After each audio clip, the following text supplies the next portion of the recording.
اذ جب، اخذ اللہ، اخذا بہت دفعہ پڑھ لیا ہے ہم نے، اخذا لیا، اللہ اللہ نے، اور یہ جو ہے نا اللہ، یہ ہمیں پتہ چلتا ہے کہ یہ فاعل ہے.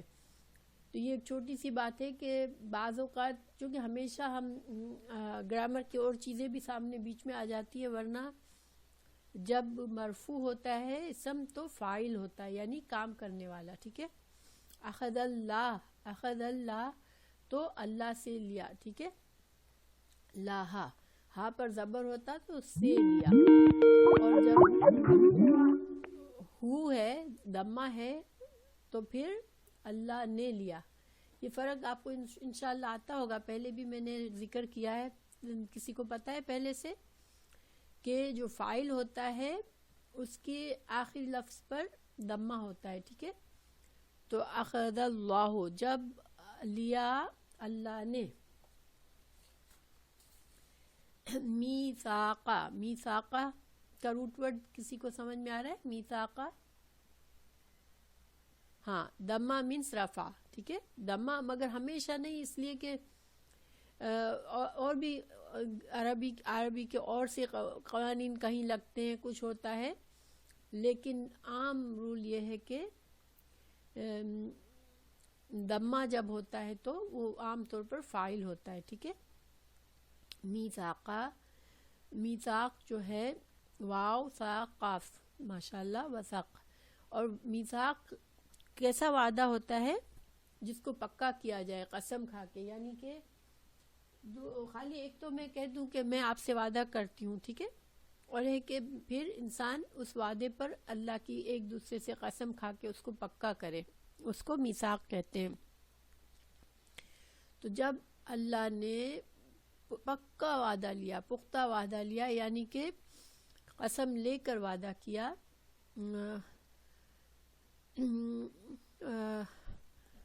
فصیح کیا چیز آپ دوبارہ پوچھ رہی ہیں؟ میثاق کا معنی پوچھی، روٹ ورڈ واو سا قاف، واو سا قاف، وثق. کبھی کبھی عربی زبان میں جب الفاظ فارم ہوتے ہیں تو یا اور واو جو ہے وہ ایک دوسرے کی جگہ پر بدل دیے جاتے ہیں. کیوں؟ دیکھیں پڑھنے میں اگر یہاں پر واو کو رکھا جاتا تو کتنا مشکل ہو جاتا. میم پر زیر ہے اور پھر واو ہوتا تو میوثاقا، تو اس کو ہم اگر تلاوت کرتے تو کتنا مشکل زبان پر پڑتا نا. اس لیے یہ عربی میں بہت سے کچھ رولز بنے ہوئے ہیں کہ واو اور یا جب آتے ہیں تو ان کو کچھ رولز کے تحت ان کو ایک دوسرے کی جگہ بدل دیتے ہیں. ٹھیک ہے، ورنہ روٹ ورڈ کیا تھا اس کا؟ واو سا قاف. وعلیکم السلام ورحمۃ اللہ وبرکاتہ. حضرہ ماشاءاللہ آپ اپنے سفر میں آ رہی ہیں، اللہ تعالیٰ آپ کے لیے اور آسانی کرے آنا، اور آپ کو اللہ تعالیٰ جس خوشخبری کا انتظار ہے وہ اللہ تعالیٰ آسانی سے آپ کو دے دے انشاءاللہ. تو میثاق النبیین، النبیین تو یہ واحد ہے یا جمع ہے؟ النبیین جمع ہے. اس کو ہم واحد کیسے بنائیں گے؟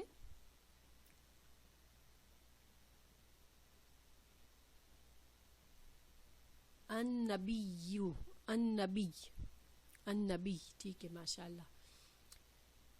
تو جب اللہ تعالیٰ نے میثاق لیا نبی انبیاء سے یا انبیاء کے بارے میں، ٹھیک ہے، یہ دو ترجمے ہو سکتے ہیں کہ ہم انبیاء کو بھی مفعول سمجھے کہ انبیاء کے بارے میں میثاق لیا.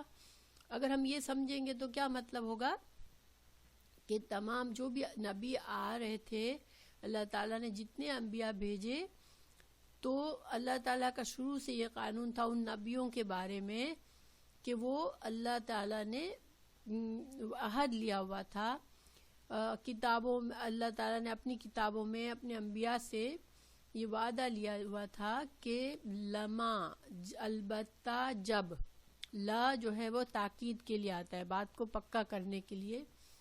البتہ جب، آتیتوکم، آتیتوکم یہاں پر ترجمے میں ہے میں نے دیا تم کو، ٹھیک ہے. تو میں کا ترجمہ یہاں کہاں سے نظر آ رہا ہے؟ آتیتوکم، آتیتوکم، تو سے، تا پر دمہ سے. یہاں پر اس لیے کہ عطا جو ہے نا یہ تو روٹ ورڈ کا حصہ ہے، حمزہ تا یا، عطا دینا، ٹھیک ہے. اس لیے حمزہ سے یا نہیں ہے کیونکہ حمزہ جو ہے وہ روٹ ورڈ کا حصہ ہے، حمزہ تا یا. لیکن تا پر یہ دمہ جب ہے تو پھر ہم کو کچھ اور دیکھنے کی ضرورت ہی نہیں ہے، اس لیے کہ دیکھیں فعل کے آخر میں دمہ جو ہوتا ہے نا وہ بتاتا ہے کہ یہ تا ہو اور اس پر دمہ ہو تو یہ فعل ماضی ہوتا ہے. تو آتیتو یہ تو کی وجہ سے، ٹھیک ہے، میں نے دیا. اس کو ہم کو کرنا ہو میں نے تم نے دیا تو کیسے کریں گے؟ آتیتو کا ترجمہ ہے میں نے دیا.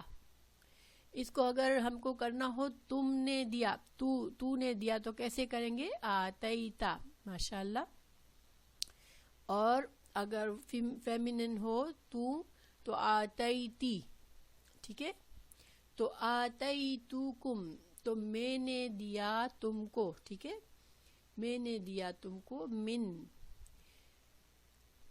کتاب، من سے، کتابن کتاب میں سے، حکمتن اور حکمت میں سے.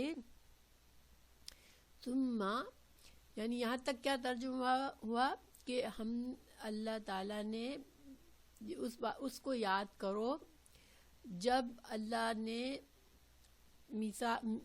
میثاق لیا، پختہ عہد لیا نبیوں سے یا نبیوں کے بارے میں کہ جب کبھی کیونکہ جو یعنی کہ وجہ بتائی جا رہی کہ میں نے چونکہ یہ کتابیں تم کو دی ہے اور حکمت دی ہے، اور حکمت ہمیشہ انبیاء کے ذریعے ہی سے امت کو پتہ چلتی ہے. یا حکمت اگر ہم انبیاء کے بارے میں سوچے تو اللہ تعالیٰ نے جو ان کو دین کی سمجھ اور فیصلہ دیا ہوا ہوتا ہے. تو اللہ تعالیٰ فرما رہے ہیں کہ چونکہ اب کتاب اور حکمت دی ہے یعنی کہ تم لوگوں کو علم دے دیا گیا ہے اس وعدے کا بھی، تو میں نے وعدہ لیا ہے تم سے کہ تم جب تو اس علم اور ان کتابوں کے دینے کے بعد جب جاءکم جب آئے تمہارے پاس، ٹھیک ہے، جب آئے تمہارے پاس رسول کوئی رسول، ٹھیک ہے، کوئی رسول. یہاں پر کوئی رسول، کوئی کا معنی کیسے آیا ترجمہ؟ ایک رسول یہاں پر کیا ہوا ہے، لیکن اصل ترجمہ کیا ہے یہاں پر؟ کوئی رسول، یعنی کہ یہ عام ہے، کیا بولتے ہیں، نکرہ ہے کہ کوئی رسول آئے یا کوئی بھی ایک رسول آئے، مصدقن جو کہ تصدیق کرنے والا ہو. اس کا روٹ ورڈ بتائے، مصدقن، صاد دال قاف، مصدقن، ہاں ٹھیک ہے. لما واسطے اس کے، ٹھیک ہے، تو لما واسطے اس کے جو معاکم جو تمہارے پاس ہے. اور تمہارے پاس کیا چیز ہے؟ یا اللہ تعالیٰ نے پہلے ہی بتا دیا کہ کتاب اور حکمت. تو یعنی کہ جو اس کتاب اور جو حکمت میں جو بات لکھی ہوئی ہے پہلے سے، اسی کی تصدیق کرنے والا یہ رسول، دوسرا رسول آ جائے کوئی، تو پھر تم لَتُؤْمِنُنَّ تم کیا کرو گے؟ البتہ تؤمنن تم ضرور ایمان لاؤ گے. اب یہ ضرور کا کہاں سے ترجمہ آ گیا؟ دیکھیں یہاں پر تو کوئی ایسی چیز نظر آ رہی ہے جس سے آپ کو لگتا ہے ضرور کا مطلب آیا ہو؟ ماشاءاللہ. یہ جو نون پر جو شد ہے نا، نون پر جو شد ہے تؤمنون، یہ تو حمزہ جو ہے روٹ ورڈ کا ہے، ٹھیک ہے، حمزہ میم نون روٹ ورڈ ہے، ٹھیک ہے. تؤمنون، آمنا کا روٹ ورڈ کیا ہوتا ہے؟ حمزہ میم نون، ٹھیک ہے نا. تو یہ تو روٹ ورڈ ہو گیا.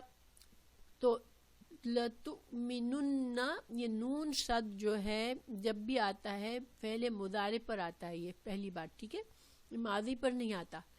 تو جب یہ نون مضارع آئے تو پھر ترجمے میں کیا ہو جاتا ہے، ضرور کا ترجمہ آتا ہے کہ یہ کام ضرور کرو گے تم، البتہ تم ضرور ایمان لاؤ گے. تو اس یہاں پر کتنے تاکید کے الفاظ ہیں، لتؤمنن میں کتنی تاکیدیں موجود ہیں، 2 ماشاءاللہ. ایک لام تاکید، البتہ ضرور، یعنی کہ بہت سخت تاکید کے ساتھ یہ بات کی گئی ہے کہ تم ضرور، ہاں بالکل 2 نون کی وجہ سے ایک تاکید، یہ نون دیکھیں ایک جو تھا نا نون تو تھا یہاں پر، آپ کو پتہ ہے تؤمنون ہوتا اگر تو مطلب کیا ہوتا کہ تم ایمان لاؤ گے، ایک نون تو لفظ میں تھا اس میں پہلے، ٹھیک ہے سیدہ. پھر یہ دوسرا نون جو ہے، نون پر شد کی وجہ، شد ہے، اس کا مطلب ہے یہاں 2 نون موجود ہیں، تو جو دوسرا نون ہے وہ تاکید کا ہے، وہ زور دینے کے لیے. اور پہلی تاکید کس میں چیز میں ہے، لام میں ہے. جب یہ لام مضارع فعل مضارع پر آتا ہے تو یہ تاکید دیتا ہے کہ اس کام کو ضرور کرنا ہے. اور پھر جب نون ارشاد آ گیا تو ڈبل تاکید ہو گئی، البتہ تم ضرور ایمان لاؤ گے. ٹھیک ہے، یہ سب کے لیے کلیئر ہوگا انشاءاللہ.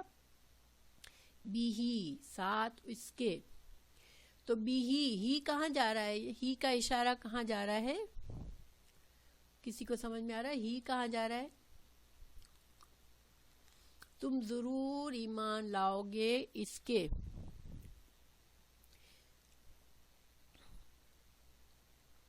نہیں، یہ ہی، ہاں بالکل رسول کی طرف جا رہا ہے. ٹھیک ہے، دیکھیں جب کوئی رسول آئے گا جو تصدیق کرے گا تو تم کیا کرو گے، اس پر ایمان لاؤ گے. بھی ساتھ اس کے ایمان لاؤ گے. ٹھیک ہے، اچھا. وَلَتَنْصُرُنَّهُ، اور البتہ تم ضرور مدد کرو گے اس کی. یہاں پر تاکید نظر آ رہی ہے آپ کو، لَتَنْصُرُنَّهُ. ہاں ماشاءاللہ، کتنی تاکیدیں یہاں پر، یہاں بھی 2 تاکیدیں، ایک لام تاکید اور ایک نون شد. اچھا، تو تم کو کتنے 2 کام کرنے کا وعدہ لیا اللہ تعالیٰ نے.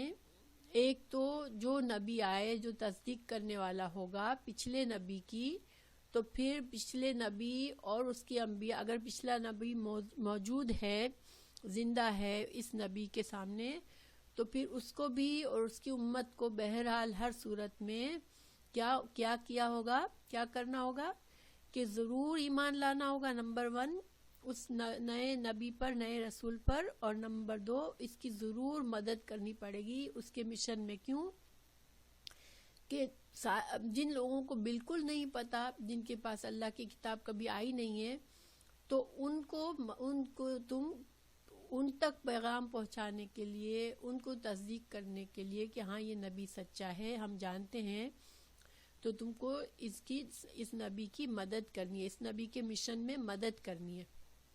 تو یہ بہت پختہ اور عہد لیا گیا تھا. اور یہاں ہو ضمیر پھر سے کہاں جا رہی ہے، ہو ضمیر پھر سے رسول کی طرف جا رہی ہے. ٹھیک ہے، اچھا. تو یہاں پر ابھی تک کیا مطلب ہوا کہ اللہ تعالیٰ نے اب بتا رہے ہیں. دیکھیں پچھلی تمام آیات میں ہم نے دیکھا کہ ابھی تک وہی ٹاپک چل رہا ہے، اور یہ بار بار ہمیں یہ بات سامنے آ رہی ہے کہ جو بنی اسرائیل تھے ان کو سب کچھ معلوم تھا، وہ جانتے تھے. تو اب اللہ تعالیٰ نے جب سب کچھ بتا دیا، ان کے تمام جو بھی اعتراضات وہ کرتے تھے دین پر، اللہ نے ان کے جواب دے دیے، اور ان کو حضرت عیسیٰ کی واضح حقیقت بھی بتا دی کہ حضرت عیسیٰ جو تھے وہ اللہ، تم نے اس کو کیسے الہ مان لیا، وہ تو اللہ کے بندے تھے. اب سب کچھ بتا دینے کے بعد اللہ تعالیٰ نے، اب ان کے پاس کوئی گنجائش نہیں تھی کہ اب مزید کوئی بہانہ بنائے، کیونکہ اب اللہ تعالیٰ نے اور بھی بتا دیا کہ یہ تو وعدہ لیا گیا تھا، شروع سے یہ اللہ کا طریقہ تھا کہ انبیاء علیہ السلام سے، تمام انبیاء سے یہ وعدہ لیا گیا تھا کہ اور ظاہری بات ہے کہ جب انبیاء سے ایک وعدہ لیا گیا، اس کا کیا مطلب ہے کہ انبیاء علیہ السلام نے اپنی امتوں سے وعدہ لیا، ٹھیک ہے نا. اس لیے کہ کسی بھی نبی پر یہ جائز نہیں ہے کہ وہ بات کو چھپائے. اس کو جو بھی احکامات دیے جاتے ہیں وہ اس کی امت کے لیے دیے جاتے ہیں.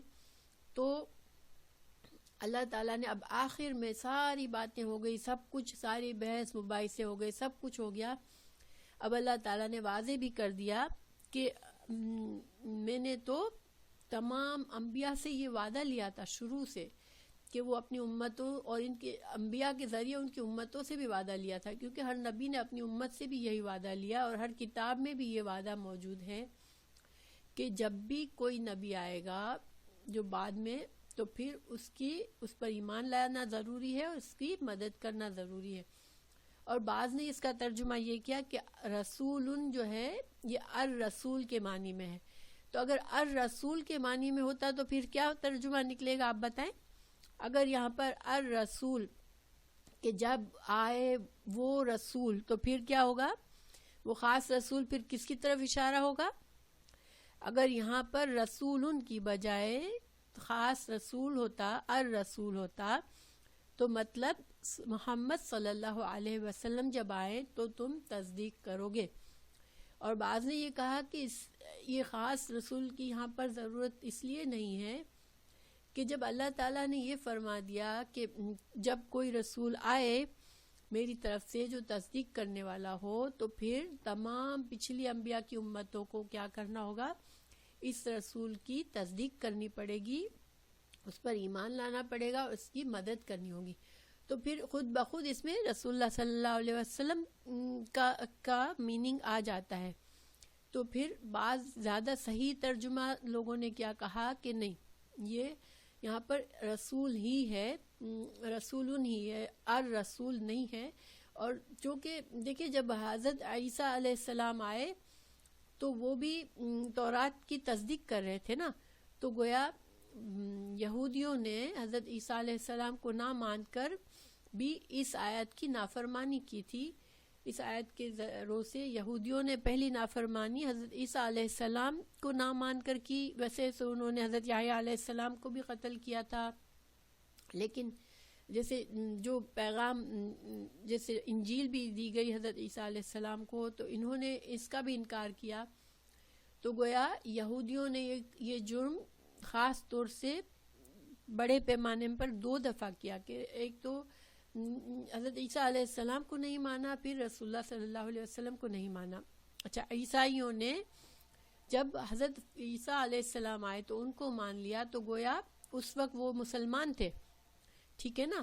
حضرت جو بھی عیسائی ہو گئے، جو حضرت عیسیٰ کو جنہوں نے مان لیا وہ اس وقت کے مسلمان تھے، ٹھیک ہے.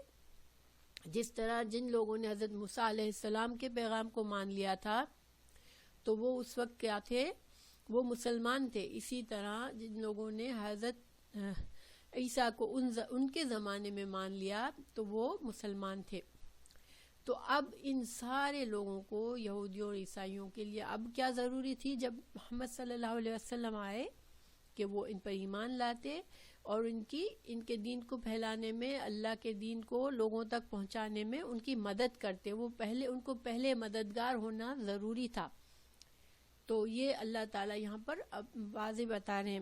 اور یہ جو ہے دوسری جگہ قرآن میں 2-3 جگہ یہ مفہوم آیا ہے. میں آپ کو ایک اور مثال بتاتی ہوں. یہ ہے سورہ اعراف آیت 156 اور 157. اس کا ترجمہ میں پڑھ کے بتاتی ہوں کہ پس میں اپنی اس رحمت کو ان لوگوں کے لیے لکھ دوں گا. اللہ تعالیٰ نے فرمایا کہ میں اپنی رحمت کو ان لوگوں کے لیے لکھ رکھوں گا جو تقوی اختیار کریں گے، نمبر 1. نمبر 2 زکوٰۃ دیں گے. نمبر 3 ہماری آیتوں پر ایمان لائیں گے، ٹھیک ہے. اور جو آیتوں پر ایمان سے مطلب کیا ہے؟ وہ لوگ جو اس رسول نبی صلی اللہ علیہ وسلم کی پیروی کریں گے. چونکہ اللہ تعالیٰ کی آیات کیا ہیں؟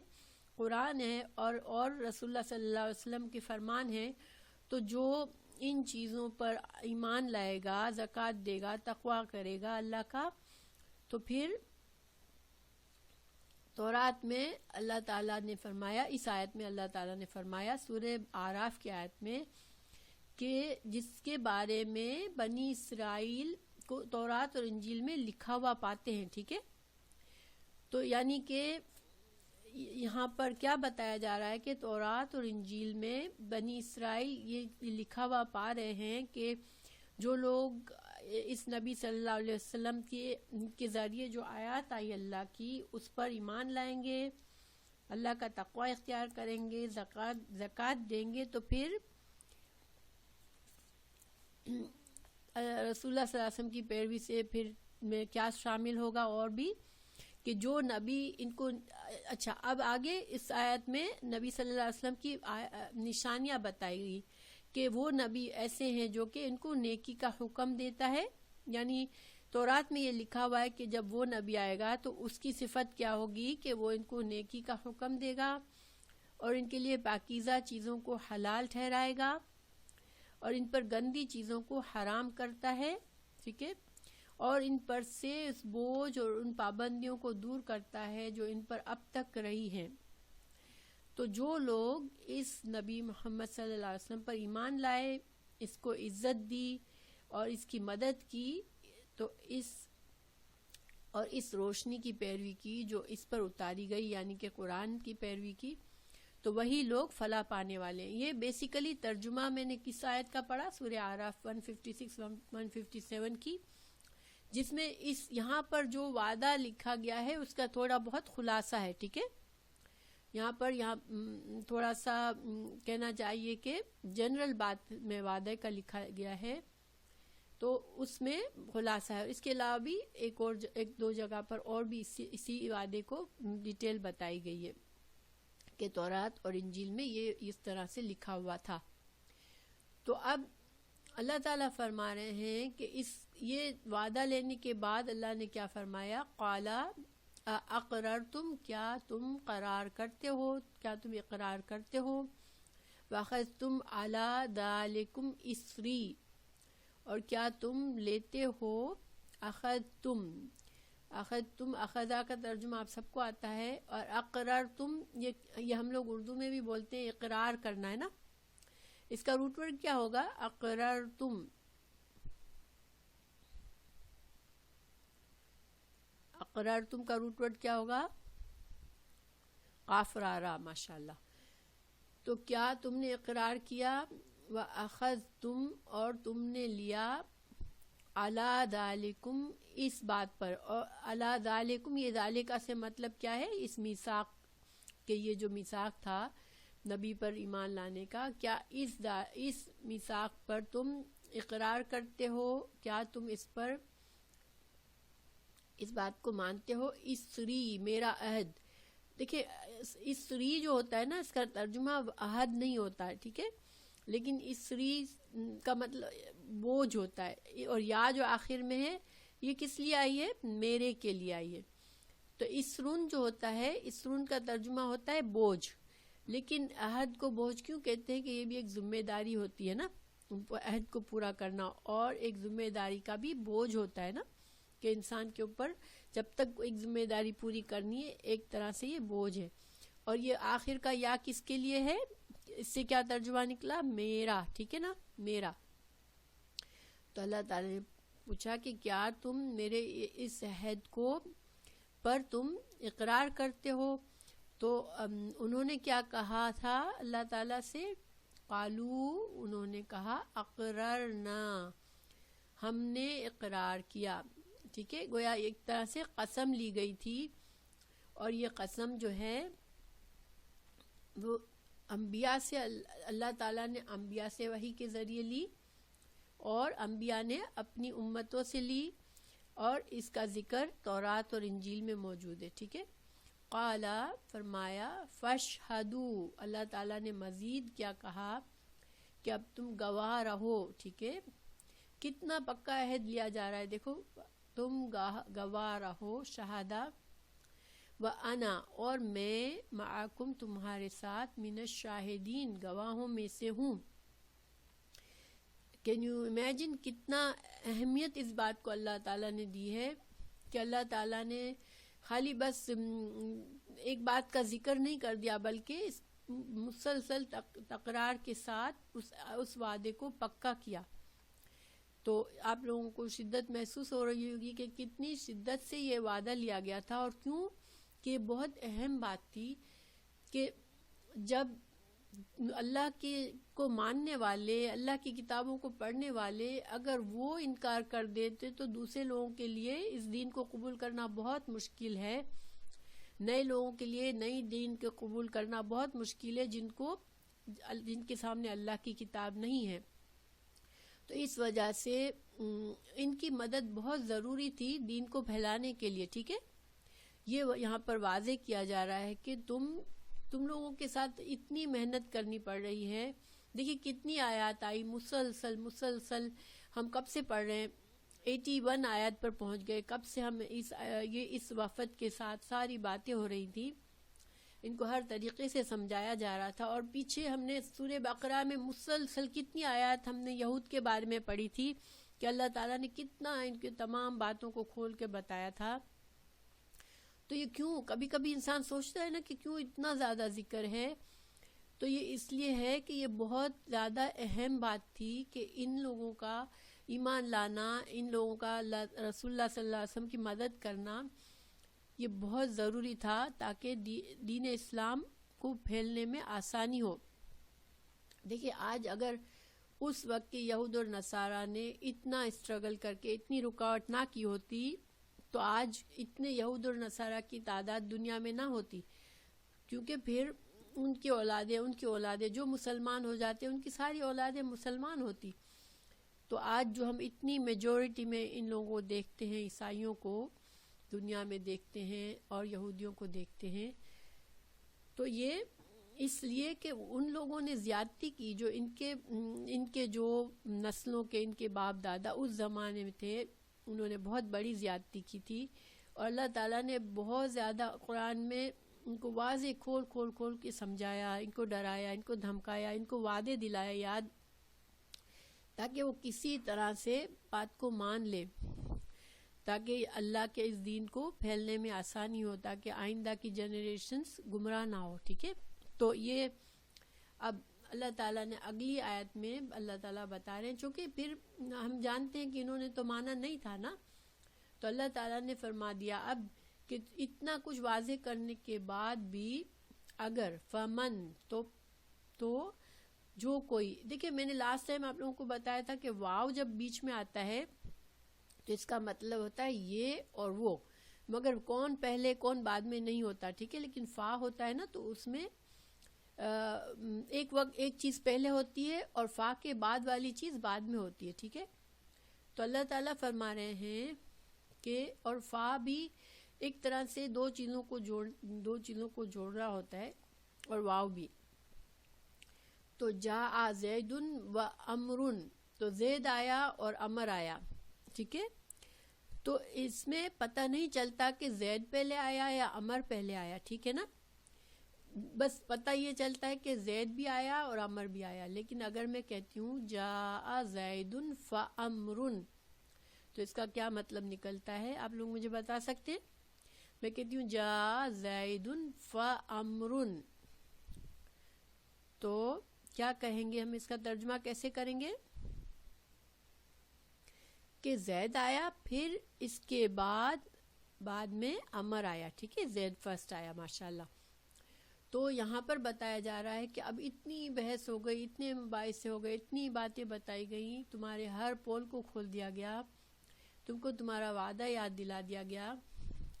اب اس کے بعد فمن تولا، تو پھر جو کوئی منہ موڑ لے، بعد ذالک، اس کے، یعنی کہ اب تو واضح ہو گیا اس وعدے کے بعد، اس پکے پختہ عہد کے بعد جس کو اتنا اہتمام کے ساتھ اللہ نے لیا تم سے، اب اس کے بعد اگر کوئی منہ موڑ لے، فاولئک، تو پھر سمجھ لو کہ یہ لوگ وہی لوگ، ہم الفاسقون، وہ فاسق ہیں.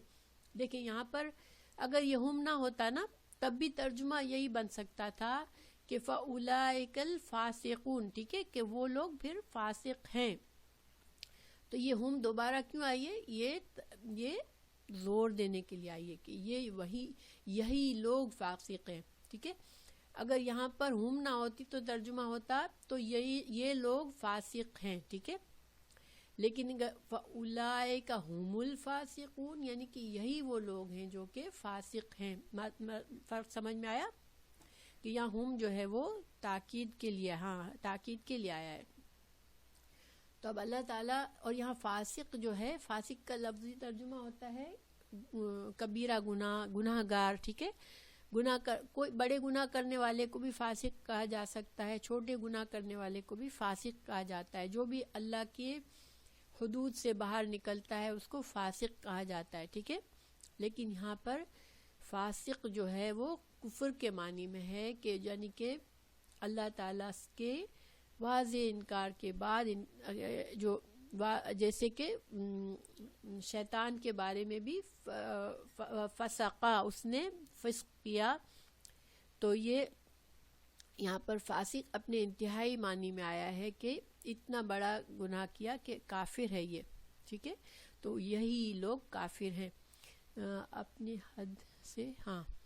حد سے نکلنے والا فاسق ہوتا ہے. ماشاء اللہ نسی.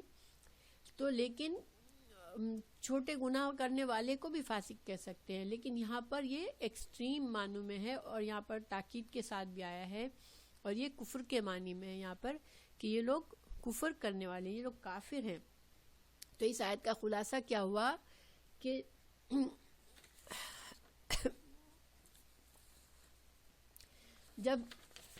اب یہاں پر اس آیت سے یہ مطلب ہے کہ اہل کتاب، یہود و نصارہ اور دیگر جتنے بھی مذہب والے ہیں، تو ان کو ایک تنبیہ ہے یہاں پر کہ محمد صلی اللہ علیہ وسلم کے رسالت کے بعد بھی ان پر ایمان لانے کے بجائے اپنے اپنے مذہب پر قائم رہنا اس آیت کے خلاف ہے، جو اللہ تعالیٰ نے نبیوں کے واسطے سے ہر امت سے لیا. اور اس آیت سے انحراف کفر ہے، اور فسق یہاں کفر کے معنی میں، یعنی نبوت محمد صلی اللہ علیہ وسلم سے انکار کرنا جو ہے وہ کفر ہے. اب دیکھیں، بہت سے بد نصیب خود کو مسلمان کہتے ہیں، لیکن وہ کیا کہتے ہیں کہ میں صرف قرآن کو مانتا ہوں، مجھے حدیث بڑے پراؤڈلی کہتے ہیں کہ میں حدیث کو نہیں مانتا، یہ حکم صرف حدیث سے ہے، اور بڑے اس سے کہتے ہیں کہ نہیں، یہ تو صرف حدیث سے ہے نا. مطلب ان کا مطلب یہ ہوتا ہے کہ اس کو ہمیں ضرورت نہیں ہے ماننے کا، ہم نے قرآن کو مان لیا ہے. تو کیا یہ کہنا جائز ہوا پھر اس آیت کے تحت؟ اگر کوئی یہ کہتا ہے نہیں، اس لیے کہ قرآن بھی تو محمد صلی اللہ علیہ وسلم نے ہی ہم کو بتایا پڑھ کے، تو اگر تم آپ صلی اللہ علیہ وسلم کی فرمان سے انکار کرتے ہو تو پھر اس کا مطلب ہے تم قرآن کا بھی انکار کرتے ہو. پھر قرآن اٹسیلف مسلسل کہہ رہا ہے کہ رسول صلی اللہ علیہ وسلم کی اطاعت کرنی ہے، پیروی کرنی ہے، تو تم پھر قرآن کو ماننے کا دعویٰ بھی پھر غلط ہے. ٹھیک ہے، تو یہی مطلب ہوا کہ یہاں پر جو بھی اگر خود کو مسلمان سمجھتا ہے، اللہ کا فرما بردار سمجھتا ہے، یہودی بھی کہتا ہے میں جو ہوں اللہ کا فرما بردار ہوں، میں اللہ کو مانتا ہوں، عیسائی کہتا ہے میں اللہ کو مانتا ہوں، لیکن یہ اصل میں صرف زبان سے ماننا ہے، کیونکہ اللہ کا جو حکم ہے واضح شروع سے، جو اللہ کا طریقہ ہے کہ نہیں، ایک ہی دین ہے، شروع سے میں نے ایک ہی دین بنایا ہے. اللہ تعالیٰ نے یہ ہزاروں دین نہیں بنائے جو آج دنیا میں قائم ہے، اللہ نے ایک ہی دین بنایا. اور ظاہری بات ہے اللہ تعالیٰ کیوں اتنے سارے دین بنائے گا، اللہ تعالیٰ کیوں انسانوں کو لڑائے گا دنیا میں اتنے سارے دین بنا کے؟ تو اللہ نے تو شروع سے ایک دین بنایا، اور یہ اللہ نے تمام انبیاء کو بھی اسی وجہ سے عہد لے کر بھیجا کہ تاکہ جن لوگوں جو بھی اس کو مانیں گے نبی کو، تو پھر وہ اللہ کے اسی اصل دین پر قائم رہیں گے. ٹھیک ہے، تو اب اللہ تعالیٰ آگے فرما رہے ہیں افغیر دین اللہ یبغون، کیا بھلا غیر سوائے، یا کتنے الفاظ ہو گئے یہاں پر؟ افغیر میں کتنے الفاظ ہیں؟ 3. ماشاءاللہ. حمزہ جو ہے وہ سوالیہ ہے، کیا بھلا غیر دین اللہ ہے، کیا اللہ کے دین کے علاوہ؟ ٹھیک ہے، یہاں پر بڑے تعجب سے بات کی جا رہی ہے کہ یہ کتنی عجیب بات کر رہے ہیں یہ لوگ کہ کہتے ہیں خود کو کہ ہم دین اللہ کو مانتے ہیں، لیکن کیا اللہ کا دین تو یہی ہے کہ تم تمام انبیاء کے ایک ہی میسج ہے، تو پھر تم کیا اللہ کے دین کے علاوہ یبغون تم چاہتے ہو، اور یبغون باغایا بغی چاہنا، یہ ہم نے پہلے بہت دفعہ پڑھا ہے نا، یبغون بغایا، تو کیا تم چاہنا کسی چیز کی خواہش رکھنا چاہنا، تو کیا تم اللہ کے دین کے علاوہ کوئی اور دین چاہتے ہو؟ وَلَهُ، اور وہ یہ جو ہے نا اور کا نہیں ہے، یہ ہے حال بتانے کا ہے. میں نے بتایا تھا نا کہ واو کبھی کبھی حال بتاتا ہے. تو اصل کائنات کی سب چیزوں کا حال کیا ہے کہ لہو اللہ کے لیے، ٹھیک ہے، اسلم وہ تابع دار ہے، تابع فرمان ہے، اللہ کے فرما بردار ہے، من جو فی السماوات جو آسمانوں میں ہے، اور سماوات کی واحد کیا ہوگی؟ السماء، تو جو آسمانوں میں ہے، والارض اور جو زمین میں ہے. تو کیا تم اللہ کے دین کے علاوہ کوئی اور دین چاہتے ہو؟ جبکہ حال یہ ہے تمام کائنات کا کہ اللہ کے لیے جو بھی کوئی دنیا اور زمین اور آسمان کے درمیان جو بھی چیز ہے وہ کیا ہے؟ اللہ کی فرما بردار ہے، اسلمہ اللہ کے لیے تابع فرمان ہے، طوعاً خوشی سے، وکرہن ناخوشی سے، وإلیہ اور اسی کی طرف ہے، یرجعون وہ سب لوٹائے جائیں گے. تو یہاں پر طوعاً اور کرہن، تو کائنات کی باقی تمام چیزیں خوشی سے ہی اللہ کی فرما بردار ہے، ان کو کوئی زبردستی نہیں ہے. لیکن کرہن میں کون آتا ہے پھر؟ کہ دیکھیں جو کافر اور نافرما بردار اللہ کے نافرمان لوگ ہیں، تو وہ بھی ایکچولی ان کی اپنی باڈی بھی اللہ ہی کی فرما بردار ہے. دیکھیں ان کی سانس بھی اس وقت آتی ہے جب اللہ اس کو اجازت دیتا ہے. تو یہ چاہے وہ خود نافرمان ہیں لیکن وہ ایک ایک سانس کے لیے اللہ کے محتاج ہے. ان کے جسم میں خون اسی وقت دوڑ سکتا ہے، ان کے جسم میں خون وہی جب دوڑے گا جب اللہ اس کو اجازت دے گا. گویا کہ ان کی اپنی باڈی جو ہے وہ خود ان کے اپنے کنٹرول میں نہیں ہے، وہ بھی اللہ ہی کی فرما بردار ہے. اور ویسے بھی دیکھیں نافرمان جو لوگ ہوتے ہیں وہ گناہ کرتے ہیں تو وہ اسی حد تک غلط کام ہو سکتا ہے جب تک اللہ اجازت دے، ٹھیک ہے. یعنی کوئی محنت کر لے، کتنی بھی محنت کر لے غلط کام کرنے کے لیے، تو اس کو گناہ تو ملے گا اس کی کوشش کا، اس لیے کہ وہ گناہ کی کوشش کر رہا ہے. لیکن اگر اللہ تعالیٰ نہیں چاہتے تو وہ کامیاب نہیں ہو سکتا اپنے کام میں. تو گویا کہ انسان جو ہے صرف جو اللہ تعالیٰ نے جو اختیار دیا ہے انسانوں کو اپنی مرضی چلانے کا، وہ بھی ایک بہت لمیٹڈ اختیار ہے. یعنی کہ ہم کو مکمل اختیار ہے کہ ہم بالکل اللہ کے محتاج نہیں ہے. جو کافر ہیں، جو نافرمان ہیں، وہ اللہ کے محتاج نہیں ہے، ایسا نہیں ہے. ہر انسان، ہر مخلوق اللہ کی محتاج ہے مکمل طور پر. ہاں یہ ہے کہ اسے خود اتنی عقل نہیں رہتی. جب انسان نافرمانی پر اترتا ہے اللہ کی تو اس کی عقل خراب ہو جاتی ہے، اس کو سمجھ نہیں آتی کہ میں تو خود مکمل طور پر اللہ کا محتاج ہوں، تو میں کیوں اللہ کی نافرمانی کر رہا ہوں. اور پھر اللہ تعالیٰ نے مزید آگے کیا بتایا کہ چلو دنیا میں تو تم جو کرہن تم تھوڑی بہت نافرمانی کر لو گے، اپنی ضد کر لو گے، غلط کام پہ اختیار کرو گے، تم میرے انبیاء کا انکار کر دو گے، لیکن تمہیں آخر کار لوٹنا تو میری طرف ہے. تو پھر تم کو سزا بھی بھگتنی پڑے گی تمہارے اس کی، تم نے جو چوز کیا پھر تم اس کی سزا بھی اللہ کے قوانین کو توڑنے کا تم کو بدلہ پھر آخرت میں ملے گا. تو یہاں پر خلاصہ کیا ہوا اس آیت کا کہ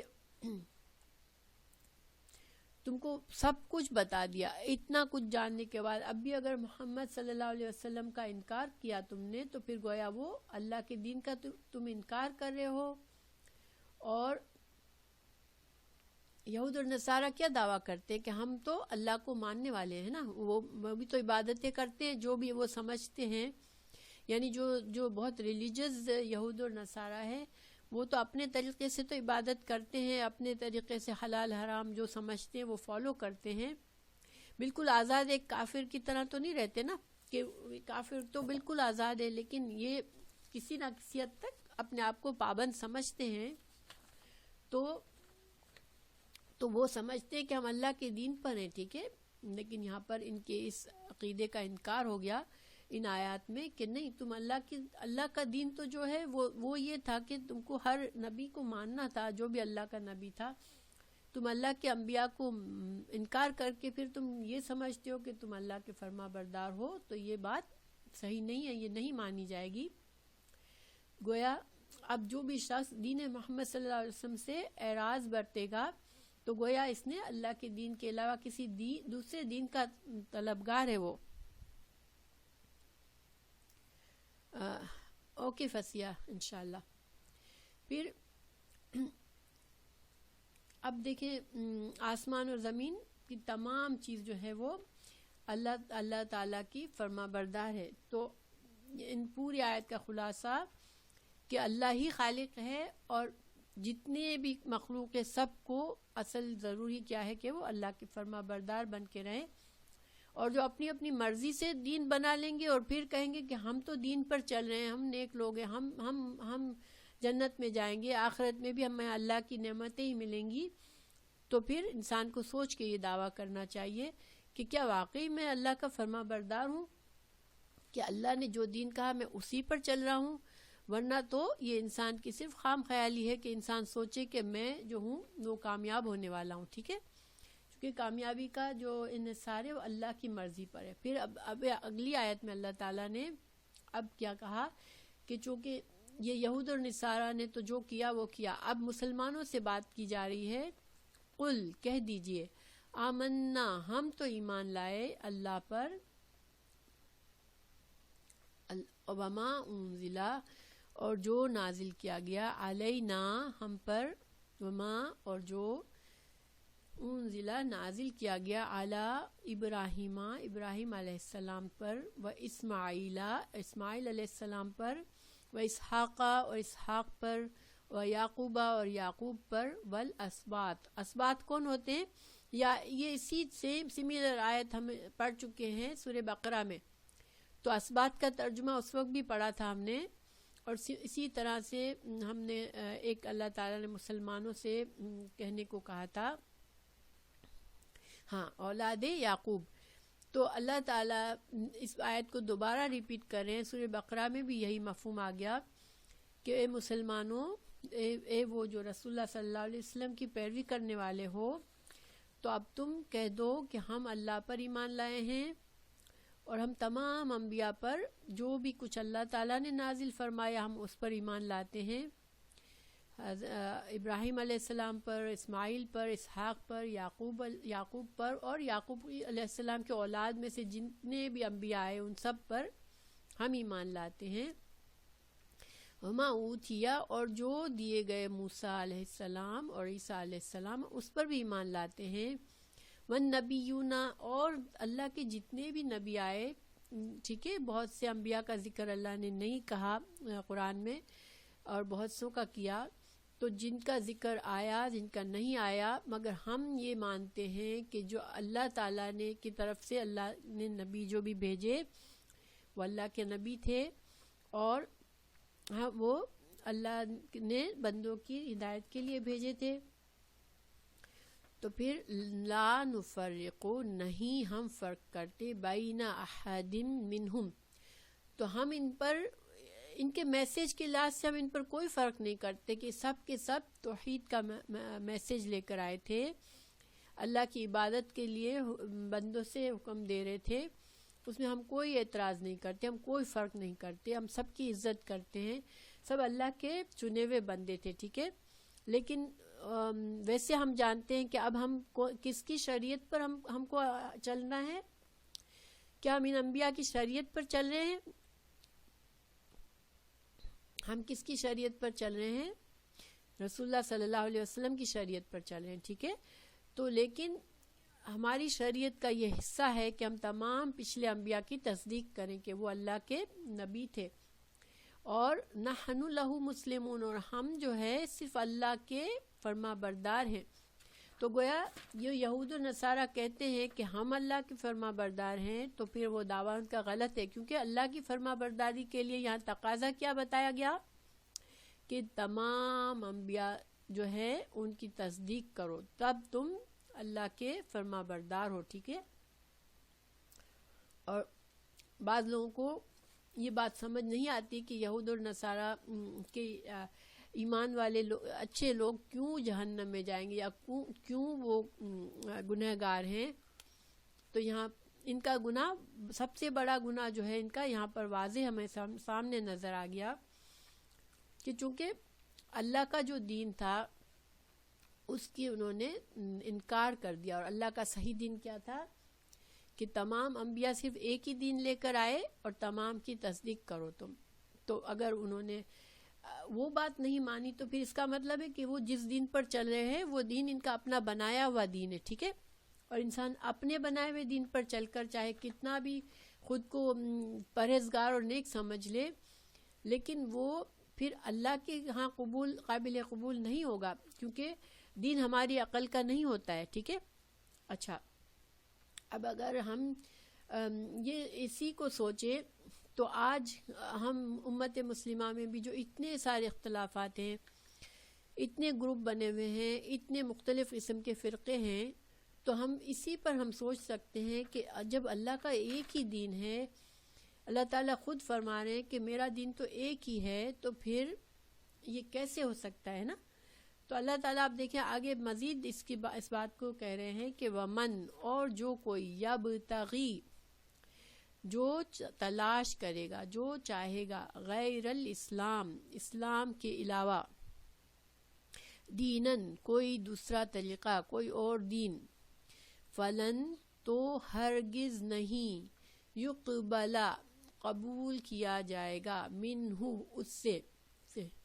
یعنی کہ تم چاہے خود کو کتنا ہی نیک سمجھ لو، اگر تم نے کوئی اور دین اختیار کر لیا ہے یا اللہ کے دین کے اندر کوئی تبدیلی کر لی ہے، تو پھر کیا قبول کیا جائے گا؟ اس آیت کی روح سے کیا دین اسلام کی جو شکل رسول اللہ صلی اللہ علیہ وسلم لائے، کیا اگر آج بہت سے لوگ کہتے ہیں کہ ہم اللہ کے نیک بندے ہیں، ہم مسلمان ہیں، لیکن انہوں نے صحیح دین کو فالو نہیں کیا ہے، تو پھر کیا وہ اللہ کے دین پر پوری طرح سے ہونے کا دعویٰ کر سکتے ہیں؟ یا ان کو ضرورت کیا ہے کہ وہ دیکھیں کہ اللہ کا دین ہے کیا اصل میں، ٹھیک ہے نا. انسان صرف یہ سوچ لے کہ میں تو صحیح دین پہ ہوں، خالی انسان کی عقل پر دین کا انحصار نہیں ہے. دین کا انحصار صحیح علم پر ہے، قرآن اور حدیث پر ہے. اور اگر جب تک تم نے صحیح دین نہیں سیکھا، صحیح دین پر نہیں چلے، تو تم پھر ایسا نہ ہو کہ تم کہیں غلط فہمی میں ہو اور تم جو ہے وہ غلط راستے پہ چل رہے ہو. کیونکہ اللہ تعالیٰ نے صاف واضح کہہ دیا کہ اسلام کے علاوہ کوئی دین اگر تم چاہتے ہو، تو کوئی بھی اگر انسان اسلام کے علاوہ کوئی دین چاہتا ہے تو وہ قبول نہیں کیا جائے گا. وَهُوَ فِي الْآخِرَةِ مِنَ الْخَاسِرِينَ، اور وہ آخرت میں خسارہ پانے والوں میں سے ہوگے. دیکھیں سورہ کاف کے 103 آیت میں اللہ تعالیٰ فرماتے ہیں کہ آؤ تمہیں بتائیں کہ سب سے زیادہ خسارہ پانے والے لوگ کون ہوں گے دنیا میں. کہ زندگی میں ان کی ساری محنت ضائع ہو گئی، ٹھیک ہے. یعنی انہوں نے اپنی طرف سے جو نیک کام سمجھ کر نیک کام کیے، وہ اگر دیکھیں انسان جو گناہ کرتا ہے نا، اس کو تو امید ہی نہیں ہوتی نا. اس کو پتہ ہوتا ہے کہ مجھے کیا بدلہ ملنا ہے، میں تو دنیا میں ہی بس جو فائدہ اٹھا لوں، مجھے آخرت میں دیکھا جائے گا. لیکن جو لوگ ایسے کام کرتا ہے، سمجھتا ہے وہ میں بہت نیک کام کر رہا ہوں، میں بہت ہی زیادہ پائس پرسن ہوں، لیکن خدا نخواستہ وہ آخرت میں ایسے بندے کے پاس آخرت میں پتہ چلے کہ لو تم تو اللہ کے دین پر چل ہی نہیں رہے تھے، تو تمہارے تو اعمال ضائع ہو گئے. کیونکہ سورہ کاف میں کیا کہا جا رہا ہے کیا وہ تمہیں سب سے زیادہ خسارہ پانے والے لوگ کون ہیں؟ اس کا بتائیں کہ وہ دنیا میں زندگی میں وہ ساری کی ساری محنت ان کی ضائع ہو گئی، وہ سمجھتے رہے کہ وہ اچھے عمل کر رہے تھے، اور یہ وہ لوگ ہیں جو اپنے رب کی ملاقات کا انکار کرتے رہے، ان کا ٹھکانہ جہنم ہے، انہوں نے میرے رسولوں اور میری آیت کا مذاق سمجھا تھا۔ یعنی کہ کیا کہا جا رہا ہے کہ دین کا معاملہ سیریس ہے، کوئی مذاق نہیں ہے۔ جب اللہ تعالیٰ نے اتنے انبیاء بھیجے، اللہ تعالیٰ نے اتنا کھول کھول کے دین کو بیان کیا، اس کے بعد لوگ اگر اپنی اپنی مرضی کے دین بنا لیں گے تو دنیا میں فساد ہوگا، دنیا میں کبھی بھی پیس نہیں قائم ہو سکتا اس طرح سے۔ اور آج سب سے بڑی فساد اور کتنی سیڈ بات ہے کہ مسلمان کے ملکوں میں کیا حال ہو رہا ہے کہ مسلمانوں کو مار رہے ہیں، اور مسلمان کی جان، مال، عزت، آبرو کچھ بھی سیف نہیں ہے۔ ایک مسلمان کی 5 چیزیں اللہ تعالیٰ نے کہا کہ 5 چیزیں حرام ہے دوسرے مسلمان پر، اس کی جان کی حرمت ہے، اس کی مال کی، اس کی عزت کی، اس کے دین کی، اس کی عقل کی۔ آج دیکھیں کہ مسلمان کے حد سے مسلمان کی یہ ساری چیزیں خسارے میں پڑی ہوئی، اور یہ کیوں کہ ہر کوئی یہ سمجھتا ہے کہ میں جو جس دین پہ ہوں وہ سچے دین پہ ہوں، میں صحیح ہوں، لیکن اللہ تعالیٰ فرما رہے ہیں کہ نہیں، میرا دین صرف ایک ہی ہے اور وہ شروع سے ایک ہی ہے۔ ٹھیک ہے، یہ بات واضح سمجھ میں آ رہی ہے آپ لوگوں کو؟ تو یہود اور نصارہ اب تو کوئی نبی نہیں آنا، اب یہ جو وعدہ ہے اب کہ آگے کوئی نبی آئے تو اس کی تصدیق کرنی ہے، تو ہمیں تو اب محمد صلی اللہ علیہ وسلم کو حدیثوں میں، قرآن سے ہمیں پتہ چل گیا کہ اب آپ صلی اللہ علیہ وسلم آخری نبی ہے، اب کوئی نبی نہیں آنا۔ تو اب ہماری کیا ذمہ داری ہے کہ آپ جو دین کی خالص ترین شکل ہے جو آپ صلی اللہ علیہ وسلم لائے، ہم کم از کم جد و جہد کریں، کم از کم کوشش کریں کہ ہم اس خالص شکل کو پہچان سکیں، تاکہ ہمارے اعمال لا علمی میں ضائع نہ ہو جائے۔ ٹھیک ہے، انشاءاللہ ہمیں یہ کرنا ہے۔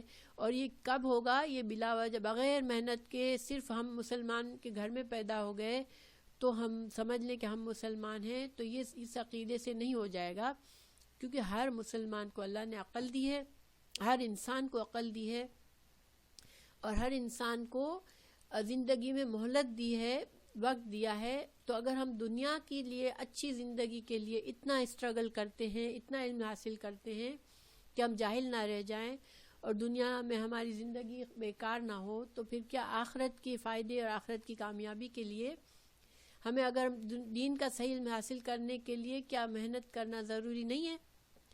کیا دین کے صحیح علم حاصل کرنے کے لیے اللہ تعالیٰ نے تو فرض رکھا ہے ہم پر کہ ہر مسلمان کا فرض ہے کہ وہ دین کا علم حاصل کرے۔ یہ کوئی معمولی بات نہیں ہے کہ تمہاری مرضی آئے تو تم محنت کرو، ورنہ تم کو کوئی ضرورت نہیں ہے کہ اتنی تم اپنی جان مارو۔ ٹھیک ہے، کہ بعض لوگ تھک جاتے ہیں نا کہ یہ بہت میری زندگی میں بہت پریشر ہے اور میں مزید سیکھنے کا، لیکن جب تک آپ دین کو سیکھیں گے نہیں، جب تک دین کی صحیح شکل ہمارے سامنے آئے گی نہیں، کیوں کہ صدیوں کی، اتنے سالوں کی راستہ جو ہے وہ ہمارا اصل راستے سے آہستہ آہستہ ہٹ جاتا ہے، اور اگر جب تک خاص اسٹرگل کر کے ہم نہیں پہنچیں گے صحیح راستے تک، جب تک ہم سکون سے، اطمینان سے بھروسہ کر کے نہیں بیٹھ سکتے کہ نہیں ہمیں تو صحیح دین آتا ہے، ہمیں کوئی ضرورت نہیں ہے۔ بالکل we have to and we do. دنیا میں ہم کتنا اسٹرگل کرتے ہیں۔ ایک معصوم سا بچہ، آج کل آپ کبھی دیکھیں، بچہ اسکول جاتا ہے، ڈھیروں کتابیں کمر پہ لاد کر بیچارہ بستے سے اسکول سے آ رہا ہوتا ہے، اور ہمیں ترس بھی آتا ہے، لیکن ہم اس کو روز بھیجتے ہیں۔ میں ایک دن اپنی بیٹی کے بچوں کا انتظار کر رہی تھی اسکول سے آنے کی، میں نے ونڈو سے دیکھا، میں نے کہا دونوں بچے جھک کے چل رہے ہیں، بالکل اتنے بڑے بڑے بستے ان کے بیگ پر لگے ہوئے تھے۔ تو ہم صرف دنیا کی جو مختصر زندگی، ہم کتنی جان لڑاتے ہیں کہ ہمارے بچے صحیح علم حاصل کریں، بہترین اسکول میں جائیں اور بہترین فیوچر بنائیں، لیکن ہمیں آخرت کی فیوچر کا ہم کتنی فکر کرتے ہیں، اپنے لیے بھی ہم نہیں کر پاتے۔ ہم 4 دن اگر اس قرآن کو سیکھنے میں محنت کرتے ہیں تو ہم گھبرا جاتے ہیں کہ نہیں ہماری زندگی پر بہت بوجھ آ رہا ہے، ہمارے معاملات بہت ڈسٹرب ہو رہے ہیں۔ لیکن دیکھیں کہ یہ کیوں ایسا ہوتا ہے کہ ہماری پرائیورٹیز اسٹریٹ نہیں ہیں. ورنہ ہم دنیا کے معاملے میں ہمارے راستے میں محنت تکلیفیں آتی ہیں لیکن ہم اس کو قبول کرتے ہیں. ہم سوچتے نہیں محنت تو ہے, تکلیف بھی ہے, مشکل بھی ہے, لیکن ہم اس کو لیٹ گو نہیں کر سکتے کیونکہ یہ ہمارا فیوچر ہے. تو ہمیں انشاءاللہ اللہ تعالی ہمیں توفیق دے کہ ہم جو ہیں وہ اس بات کو سمجھ پائیں کہ جتنا ضروری ہم دین کے لیے ہم علم کو ضروری سمجھتے ہیں تو اس سے کہیں گنا زیادہ ہم کو آخرت کا علم چاہیے. اور دیکھیں اللہ تعالیٰ نے قرآن میں ان لوگوں کو امی کہہ دیا جن کو قرآن کا علم نہیں ہے, چاہے دنیا کے معاملے میں وہ بڑی بڑی ڈگریاں ہوں لیکن وہ امی ہیں, ان کو اگر قرآن کا علم نہیں حاصل. تو اللہ کا یہ بہت بڑا احسان ہے کہ ہم یہ دین کا علم حاصل کر رہے ہیں. اللہ تعالیٰ ہم سب کے لیے بہت آسانی کرے. اور میں پرسنل اپنی ذاتی فیلنگ بتاتی ہوں کہ ظاہر زندگی کے اپ ڈاؤن میں کبھی کبھی بہت سی چیزیں مجھے چھوڑنی پڑتی ہیں. ہم سب کی ظاہر زندگی میں کچھ نہ کچھ مصروفیات, بیماریاں, مشکلات آتی ہیں. تو مجھے سب سے زیادہ خوف اس سے آتا ہے کہ اللہ یہ نعمت کہیں نہ مجھ سے رہ جائے, اور میں پریشان ہو جاتی ہوں. کبھی مجھے لگتا ہے کہ اب کوئی جیسے اب مجھے میرے ٹانسلز کی سرجری کرانی ہے, مجھے جنوری میں شاید کسی وقت, اللہ تعالیٰ میرے لیے آسان کرے, آمین. تو مجھے سب سے بڑی فکر یہ ہے کہ اللہ تعالیٰ مجھے فاسٹ ہیلنگ کر دے تاکہ میری کلاس کا یہ چیز دور سے میں دور نہ رہوں. کیونکہ جس طرح آپ لوگ جو ہے نا وہ تھوڑا سا دور ہو کر آپ کے لیے واپس آنا مشکل ہوتا ہے, اسی طرح میرے لیے بھی مشکل ہوتا ہے, اور میں اس چیز سے بہت ڈرتی ہوں. تو اللہ تعالیٰ ہم سب کو توفیق دے کہ ہم ایک دوسرے کے لیے دعا بھی کرتے رہیں کہ اللہ تعالیٰ ہمیں جوڑ کے رکھے, اور ہمیں اور بھی لوگوں کے ہمیں فکر کرنی چاہیے انشاءاللہ کہ جو لوگ جن لوگوں کو نہیں پتہ اور وہ دین کو باقاعدہ علم سیکھنا ضروری نہیں سمجھتے, وہ کہتے ہیں کہ ہم نمازیں پڑھتے ہیں, ہم اچھے مسلمان ہیں, ہمارے لیے انف ہے. تو پھر وہ اللہ تعالیٰ ان کی بھی آنکھیں کھول دے, ان کو بھی ہدایت دے کہ وہ بھی قرآن کو سیکھے. دیکھیں فرق تو پڑتا ہے نا. قرآن آپ خود سوچیں, آپ ماشاءاللہ آپ تیسرا پارہ ختم ہونے والا ہے, کیا آپ لوگوں نے جتنی محنت 3 پاروں میں کی اس سے آپ اگر صرف گھر میں بیٹھ کے قرآن کی ریڈنگ کر لیتے یا اس سے نہ پڑھتے تو آپ لوگوں کا فرق تو پتہ چلتا ہے نا کہ سیکھنے سے اور نہ سیکھنے سے کتنا فرق ہوتا ہے نا.